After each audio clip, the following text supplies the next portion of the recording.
গরিব মাসে মরণের বেলার আগে। আসসালামু আলাইকুম। ওয়ালাইকুম সালাম। আনাল কোনে যাও? ওই গ্রামে মানুষ মরছে, তাই কবর করবে যাও। সবারই লাশ ঠিকানা কবর, আমাকে যাইতে হবে। একটু সময় পড়ো, কার জমিনে বাঁধলি বড় ভাই, কালকে আমাদের বাসায় দুপুরবেলা দাওয়াত আছে, দাওয়াতে যাবেন? হ্যাঁ আচ্ছা ঠিক আছে। ভাই, আপনারও দাওয়াত থাকলো, আপনিও যাবেন। হুজুর, হ্যাঁ কালকে দুপুরবেলা আমার দাওয়াত আছে। আচ্ছা, তাহলে দাওয়াত থাকলে আপনি যাবেন। হ্যাঁ আমি তো চলে গেলাম গা।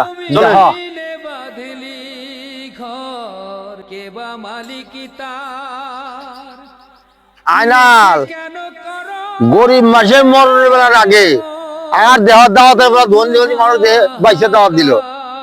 ও বলে দাওয়াত খারাপ যাম না, তুমি কালকে আমার বাড়ি যাবা, তোমার বউ বেটি আমার বাড়ি যা, সবাই মিলে একসাথে আমার বাড়ি দাওয়াত খাবা।